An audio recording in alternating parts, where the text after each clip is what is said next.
Hi friends, welcome to the commerce KSET NET ಅಚೋರ್ಸ್ YouTube channel. Friends, ಈ ವಿಡಿಯೋದಲ್ಲಿ ನಾವು ಪ್ರತಿಯೊಂದು ನೇಮಕಾತಿಗೆ ಸಂಬಂಧಪಟ್ಟಂತೆ PU ಉಪನ್ಯಾಸಕರಾಗಿರ್ಬೋದು ಅಥವಾ HSTR ಆಗಿರ್ಬೋದು ಅಥವಾ 36 ಇಲಾಖೆಗಳಲ್ಲಿ ರೋಸ್ಟರ್ ಬಿಂದು ಪರಿಷ್ಕರಣೆ ವಿಳಂಬದಿಂದ ನೇಮಕಾತಿ ಮತ್ತು ಬಡ್ತಿಗೆ ತಡೆಯಾಗಿರ್ತಕ್ಕಂಥದ್ದು, ಪೌರ ಕಾರ್ಮಿಕರ ಕಾಯಂಗೂ ಬ್ರೇಕ್ ಬಿದ್ದಿರ್ತಕ್ಕಂಥದ್ದು. ಸೊ ಇಷ್ಟೆಲ್ಲ ತಡೆ ಆಗೋದಕ್ಕೆ ಯಾಕೆ ಇದು ಲೇಟ್ ಆಗ್ತಿದೆ ಅನ್ನೋದಕ್ಕೆ ಈ ಮೀಸಲಾತಿಯನ್ನು ಅಂದರೆ SC ಮತ್ತು STಗೆ ಮೀಸಲಾತಿಯನ್ನು ಹೆಚ್ಚಳ ಮಾಡಿದಾರಲ್ಲ. ಅಂದರೆ ಮೊದಲು SCಗೆ 15% ಮೀಸಲಾತಿ ಇತ್ತು.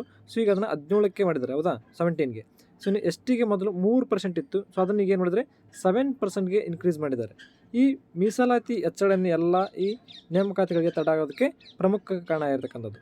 ಸೊ ಅದೇನು ಯಾಕೆ ಅಂತ ನೀವು ಆಲ್ರೆಡಿ ಹಿಂದಿನ ವಿಡಿಯೋಗಳಲ್ಲಿ ಕೂಡ ನೋಡಿರ್ತಾರೆ. ಸೊ ಈಗೇನಾಗಿದೆ, 25,000 ನೇಮಕಾತಿ ಆಗೋದಿದೆ. ಆ 25,000 ನೇಮಕಾತಿಯಲ್ಲಿ ಈ PU ಉಪನ್ಯಾಸಕರದ್ದು ಒಂದು, ಇನ್ನು HSTR ಕೂಡ ಒಂದು. ಸೊ ಇದೇ ರೀತಿಯಾಗಿ ಹಲವಾರು ನೇಮಕಾತಿಗಳು ಈಗ ತಡೆಯಾಗಿದ್ದಾವೆ. ಸೊ ಅದು ಯಾಕಂತಂದರೆ ಈ SC ST ಮೀಸಲಾತಿಯನ್ನು ಹೆಚ್ಚಳ ಮಾಡಿರ್ತಕ್ಕಂಥದ್ದೇ. ಸೊ ಅದರಲ್ಲಿ ಅದು ಯಾಕೆ ಕಾರಣ ಆಗುತ್ತೆ ಅನ್ನೋದಂತ ನೋಡಿದ್ರೆ, ಸೊ ಈಗ ರೋಸ್ಟರ್ ಬಿಂದುವನ್ನು ಹಂಚಿಕೆ ಮಾಡಬೇಕಾದ್ರೆ ಅಲ್ಲಿ ಮುಂದೆ ಬಹಳಷ್ಟು ಸಮಸ್ಯೆಗಳು ಉದ್ಭವ ಆಗ್ತವೆ. ಸೊ ಆ ರೀತಿ ಸಮಸ್ಯೆಗಳು ಉದ್ಭವ ಆಗೋದ್ರಿಂದ ಇಲ್ಲಿ ಸರ್ಕಾರ ಈಗ ಏನು ಮಾಡ್ತಾ ಇದೆ, ಈ SC ST ಮೀಸಲಾತಿಯನ್ನು ಕರೆಕ್ಟಾಗಿ ಅನಲೈಸ್ ಮಾಡಿ ತಿಳ್ಕೊಂಡು ಆಮೇಲೆ ಇದನ್ನೆಲ್ಲ ಮಾಡಿಸ್ಕೊಂಡು ಹೋಗುವಂಥ ಸಾಧ್ಯತೆ ಕೂಡ ಇದೆ.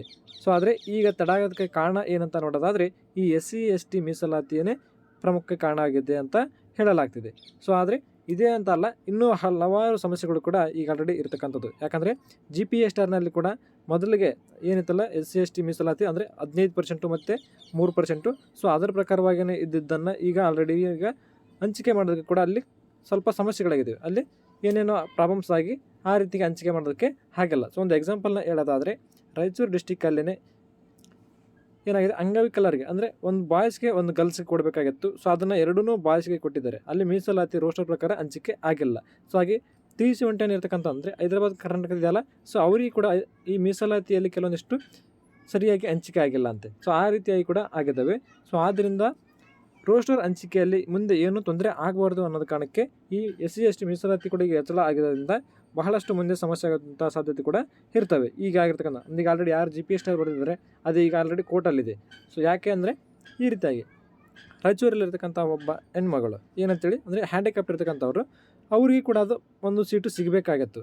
ಯಾಕಂತಂದರೆ ಅಲ್ಲಿ 2 ಸೀಟ್ ಇದ್ದಾವೆ ಅಂಗವಿಕಲರಿಗೆ ಅಂತೇಳಿ ರಾಯಚೂರು ಡಿಸ್ಟಿಕಲ್ಲಿ. ಸೊ ಒಂದು ಬಾಯ್ಸ್ಗೆ ಒಂದು ಗರ್ಲ್ಸ್ಗೆ ಕೊಡಬೇಕಾಗಿತ್ತು. ಸೊ ಅದನ್ನು ರೋಸ್ಟರ್ ಪ್ರಕಾರ ಹಂಚಿಕೆ ಮಾಡುವಂಥ ಸಂದರ್ಭದಲ್ಲಿ ಅದನ್ನು ಪರಿಗಣಿಸಿಲ್ಲ. ಸೊ ಅದು ಎರಡನ್ನೂ ಬಾಯ್ಸ್ಗೆ ಕೊಟ್ಟಿದ್ದಾರೆ. ಸೊ ಆ ರೀತಿ ಆಗಿರೋದ್ರಿಂದ ಅದೇನಾಗಿದೆ, ಅಬ್ಜೆಕ್ಷನ್ ಹಾಕಿ ಕೋರ್ಟಲ್ಲಿ ತಡೆಯಾಗಿದೆ. ಅದೇಂದೇ ಅಲ್ಲ, ಬಹಳಷ್ಟು ರೀಸನ್ಸ್ನಿಂದ ತಡೆಯಾಗಿ ಈಗ ಕೋರ್ಟಲ್ಲಿನೇ ಇದೆ.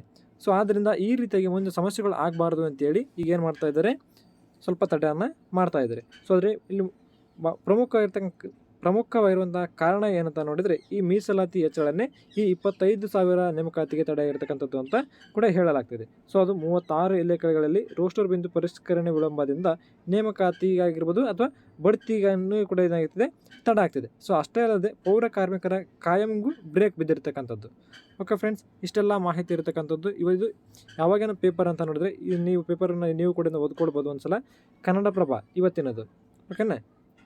ಸೊ ಈ ವಿಡಿಯೋ ನಿಮಗೆ ಇಷ್ಟ ಇದ್ದರೆ ಲೈಕ್ ಮಾಡಿ, ಶೇರ್ ಮಾಡಿ, ಹಾಗೆ ಮೊದಲೇ ಬಾರಿಗೆ ನಮ್ಮ ಚಾನಲ್ನ ನೋಡ್ತಾ ಇದ್ದರೆ ಸಬ್ಸ್ಕ್ರೈಬ್ ಮಾಡ್ಕೊಳ್ಳಿ. Thanks for watching this video.